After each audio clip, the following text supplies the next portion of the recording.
Okay, apparently I need no introduction. The three individuals you heard from, quite honestly, very difficult act to follow. Drugs are a extremely complex law enforcement problem. And they are complex for the communities also that are trying to understand them. We're not trying to educate you as to the complexities. We'll do our job. As the sheriff has told you, there's ways that we can promote information that comes from the community. What we want to do here tonight is make you aware of some of the things that are prevalent in your communities, and when you see things, pass them along. I promise you that the sheriff's office, the district attorney's office will take each and every piece of information, we'll disseminate it, we'll try and build on it, make a case, and let us worry about the complexities. That's why you citizens have spent all your tax dollars training us and getting us to the point where we can hopefully help the community. So, again, I don't want to bore you and go over a bunch of details that really aren't going to mean a lot to you. But I want to give you an overview of the methamphetamine, because in Tioga County, we are very cyclical in nature as to our drug problem. As the captain and the sheriff pointed out, we had a problem with cocaine. Cocaine became very popular. It was expensive. We worked that. Very difficult to do, but we did end up making arrests and getting to sources and so forth.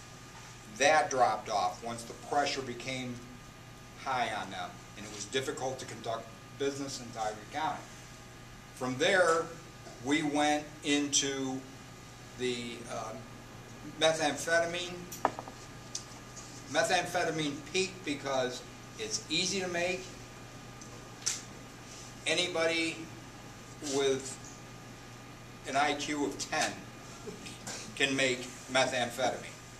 And I assure you that that's true because I made it in the lab in Quantico, and it's not difficult at all. Once that surge took place, people made a lot of money. We hit them hard. We took their profits from making illicit drugs in Tioga County, put that money back into the county to combat the drug problem, and we stayed after them. And what we did is we ended up pushing them out. They went to Broome, they went to Chemung, they went to Pennsylvania. And as that died off, what we were finding was now they were abusing prescription drugs, the opiates, and selling those on the street. They were very difficult to track because everybody that had a prescription or was stealing a prescription was selling them on the streets so that they had enough money to feed their family. So we've got 1,000 dealers out there. We can't possibly keep up with all of them, so we chased our tail on them for a while. Once it became very expensive to do that for the drug users and dealers, you got to figure $1 a milligram is what they're paying on the street. That's what we're paying to buy it. And that's one 80 milligram pill costs you $80 on the street to purchase of Oxycontin.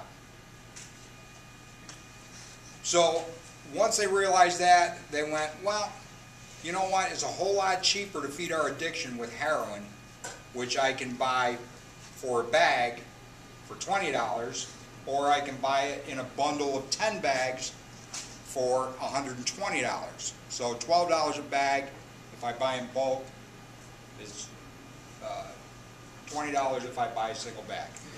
So you can see how the problem reoccurs in Tioga County, or in any county really, just as prevalent.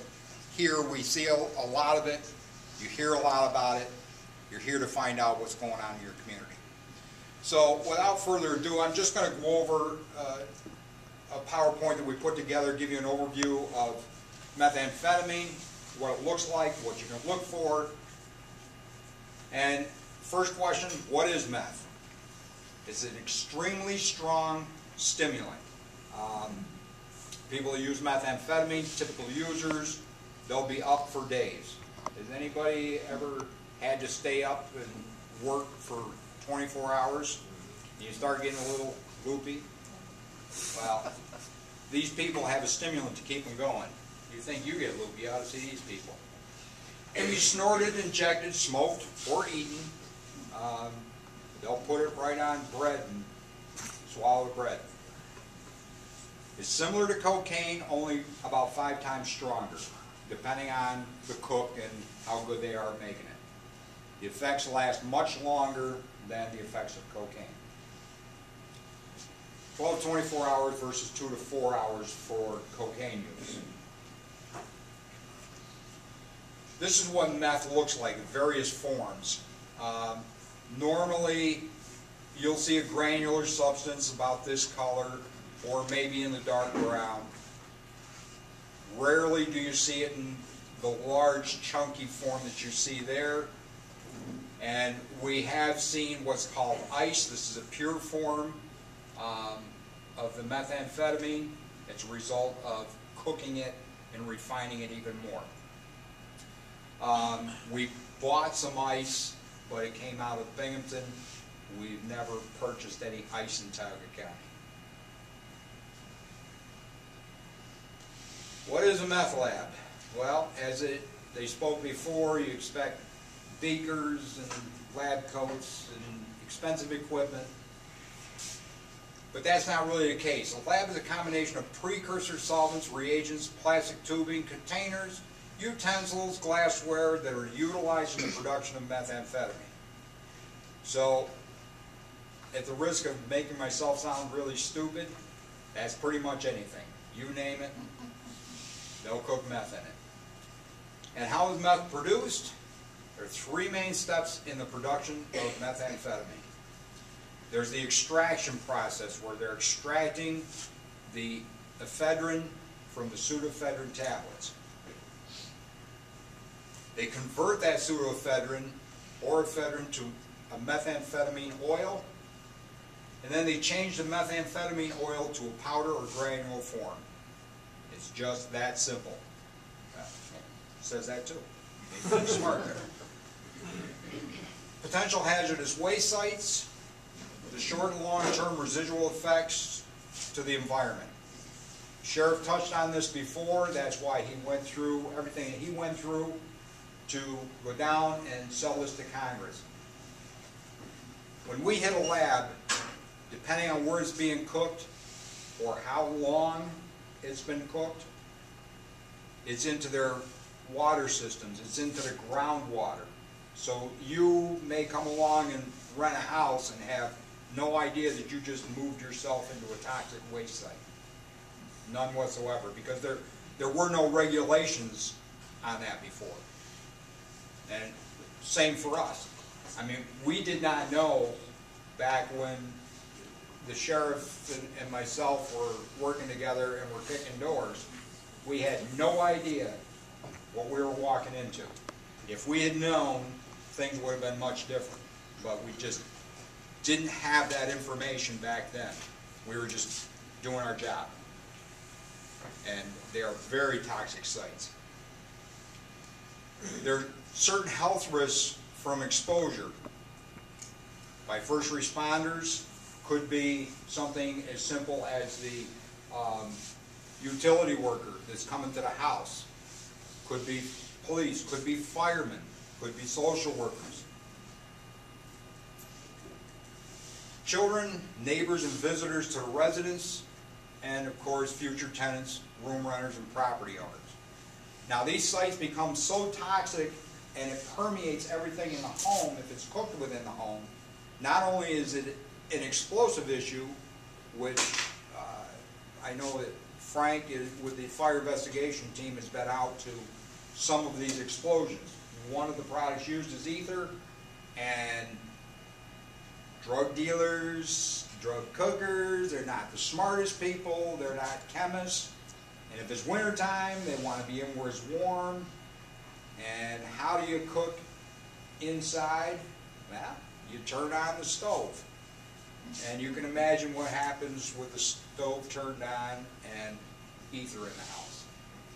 So there's fire and explosion dangers. Violent and paranoid users. And they become violent and paranoid because of the lack of sleep. Like I say, they'll be up for days on this stuff, and then they'll just crash. And then they get up and start the process all over again. The sheriff can attest to the fact, back when we did this, we would love to have been paid for the overtime that people thought that we were sitting out in their trees watching them. We weren't there, but they thought we were. That's how paranoid they are. Right up to the point where we had an operation starting one night to do a 24-hour surveillance, which meant that we actually would have been putting personnel out in the trees. And that day, they had a violent homicide there. Ways to identify the meth abuser. Some of the signs and symptoms: dilated pupils. Not so easy for the lay person to determine that dilated pupils means that we're dealing with a meth user. Dry mouth and rotted teeth. That's the big sign for us. I mean, we've seen so many. We can walk down the street and we can pick them out. They don't need to smile at us. We can just pick them out. But it typically does affect the gum line and rots the teeth. And when we talk about exposure and the way that we used to do things entering these houses, I can tell you from personal experience, and $5,000 of dental work later, you can be exposed to that and suffer the same effects yourself. Excess activity can instill involuntary body movements. Normally, methamphetamine users, again, they're up all the time, and they are extremely mobile. They're always fiddling with something. They're always, you'll go into a house and they'll take their TV set apart for something to do. And I know it sounds silly, but they do this stuff. It's just crazy. They're irritable, argumentative, and nervous. Anybody got teenagers at home? Doesn't mean they're methamphetamine users, believe me. I think that's just the definition of a teenager. They're talkative. They change subjects rapidly, and it's because their mind is working so fast. They hallucinate both visual and auditory, and they have extreme paranoia. Back to them thinking that we're sitting out in their trees watching them, and we're not. This is a timeline, and these were taken from photos of this lady. Started out, and as you can see, she progressively got worse, and as time went on, that's what she looked like. I'm sorry, you're right. Oh, you're right. I apologize. You can see how her cheeks are all sunken in. It's because she doesn't have any teeth. They're gone. There are two common methods of methamphetamine production. You have the Nazi method, which utilizes anhydrous ammonia in the manufacturing process along with lithium metal. The lithium strips out of batteries. Another one of the signs that we look for when we go out, we're looking for batteries that have been torn apart and the lithium strips removed. Then there's the red P or red phosphorus method, which uses iodine crystals. The danger with the red P is that if it's not vented properly, it can kill you. So there are documented cases where EMS responded to a person down in a hotel room. EMS went into the hotel room. With the red P method, you cannot smell it. EMS goes in. Now they have EMS personnel down inside the motel room. So they send in the coroner. The coroner goes down in the motel room. And they went, huh, maybe we got a problem here. And they quit sending people in. But that's an absolutely true story. The anhydrous ammonia and lithium metals, the dangers with that process are the explosive dangers.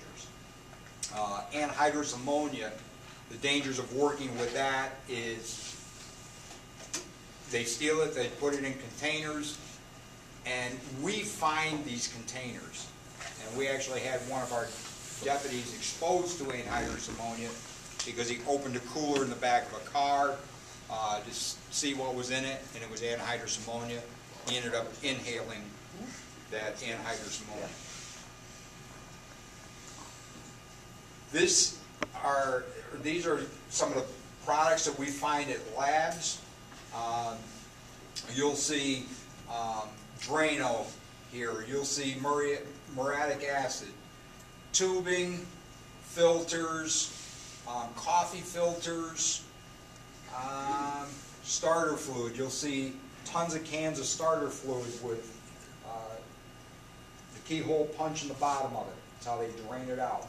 They turn the can upside down, drain the aerosol off, pop the cans and pour it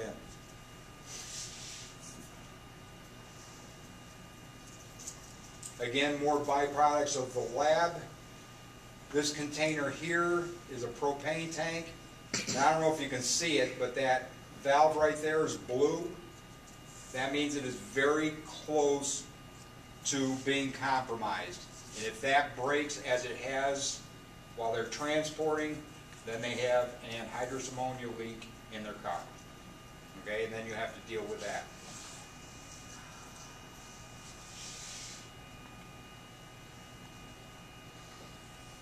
Meth labs in Tioga County have been mostly the Nazi method. We found one red phosphorus lab in Tioga County. We talked about the dangers of anhydrous ammonia because it's caustic, and if it's not properly stored, then the effects of that can be an explosion. Paranoid violent users and cooks, firearms, bloodborne pathogens, needles, same risks that we're exposed to all the time, and they are a danger for anyone entering the residence.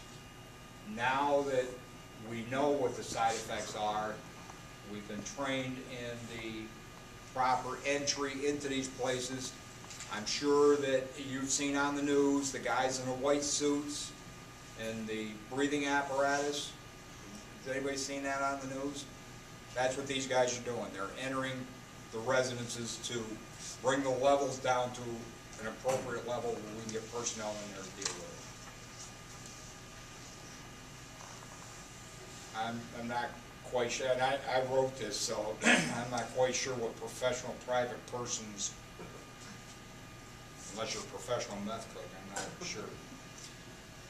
This is at a lab right here in Tioga County, and I will give these cooks some credit. They had a child in the household who was contained to a wheelchair, so he could not get himself around. So they put him upstairs and they put this filtration device over the vent so that he wouldn't be exposed to any of the chemicals, which really didn't work at all. Okay, this is the fancy labs that the sheriff was referring to. This is an actual operable cooking lab at the time that we found it. And this is what they look like. You typically would not expect that that would be a lab.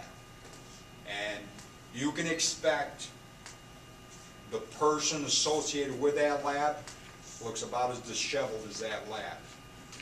But The products that we're looking for here, we're not looking at this down here. We're looking at these solutions here. Can you see in the bottom of this one, that solution, that is the beginning process of the methamphetamine. It's in a bi-level solution, it's in the extraction phase. So that one, that particular one was the beginning phases. In this, you've got the meth oil phase. The final phase to that is to bubble it off and crystallize it. Okay, so this was an actual working lab, and just to give you an idea, this lab would produce approximately wholesale $1,200 in a 7-hour period. Now, obviously, it's picked up from there, taken somewhere else, divided and sold, multiplied in price, and that same $1,200 spent there now equates to about $7,400, $7,500 on the street. Some of the products used, they needed a heating device, and they were using a griddle, fans. Ventilation system. Yep, using the fans to ventilate from the area that they were cooking in. But it wasn't fancy. As you can imagine, these are not high quality items. It's not a high quality lab, and all they're doing is just venting into another area. So you still gotta go through it. Here's the containers that we were talking about, tubing, the fancy plastic cooking devices. Hundreds and hundreds of pseudoephedrine tablets and your common cold medicine. That's why the sheriff went through what he went through to help enact what's called the Ephedrine Act. And the Ephedrine Act limits you as to how many cold tablets you can purchase within a month. And that was to avoid this problem. And again, the starting fluid cans, you see what I was talking about with the keyhole punches. That's very evident in most of the labs that we go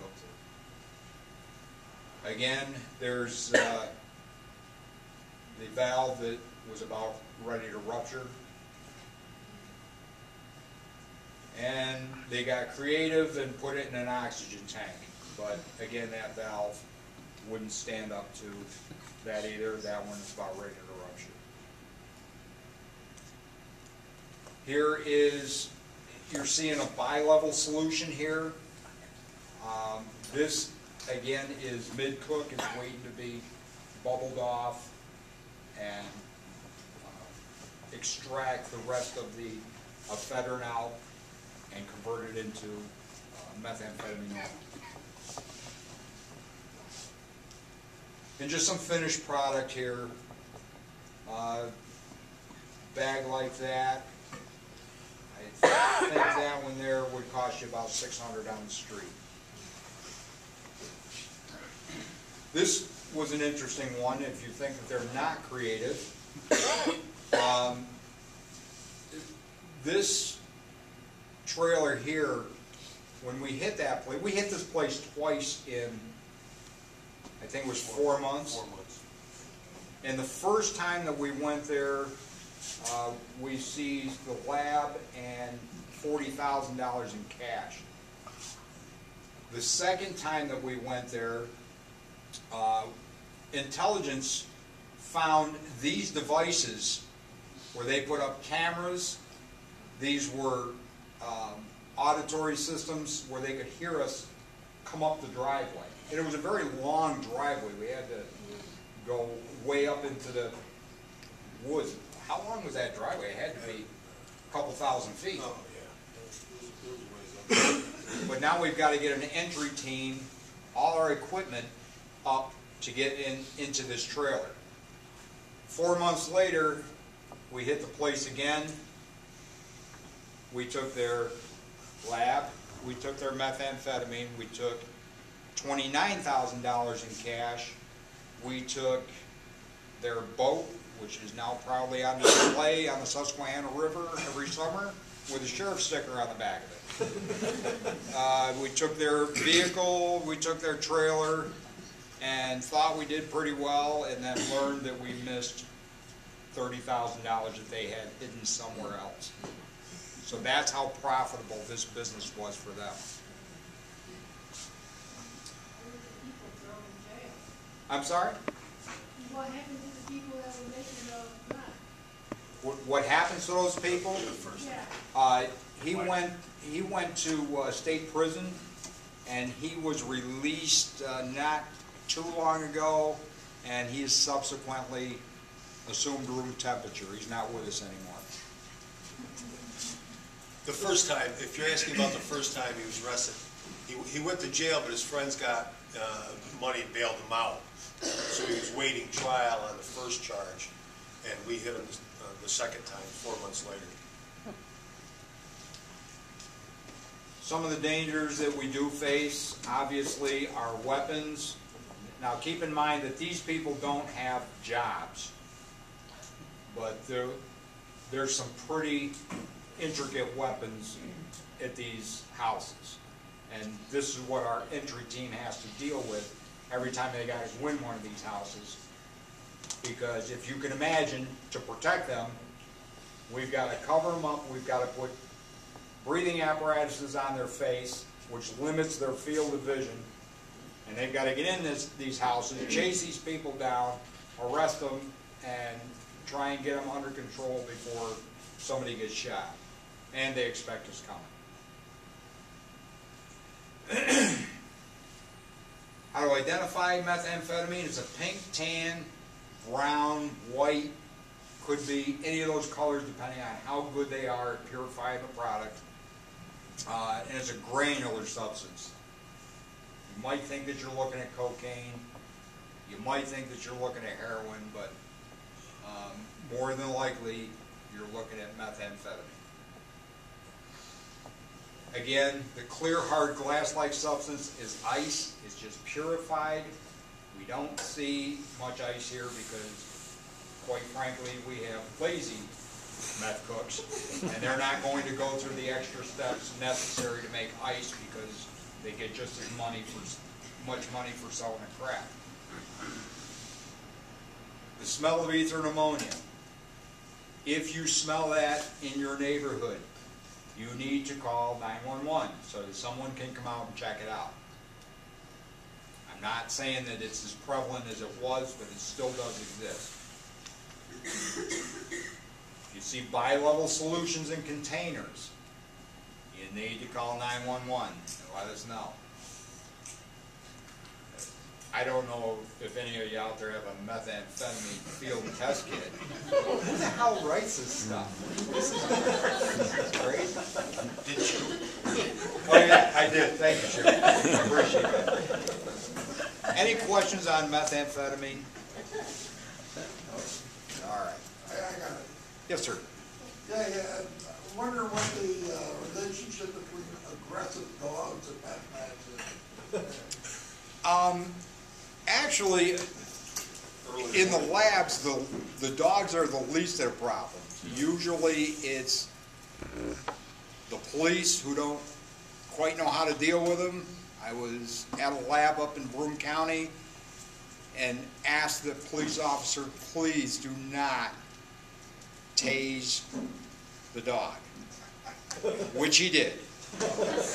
And the dog ran down the hallway with the wires still attached to him. I was chasing the guy down the hallway. The dog came back down the hallway with the wires still attached to him, and it just is ridiculous. We're better off just kicking the door and letting the dog run outside because that's what he's going to do. So we don't really have a problem with animals in the meth labs. The relationship with that is early warning system. Anybody comes near the house, they're very alert and they start barking. I got a little beagle. Somebody steps on my porch, the thing goes crazy.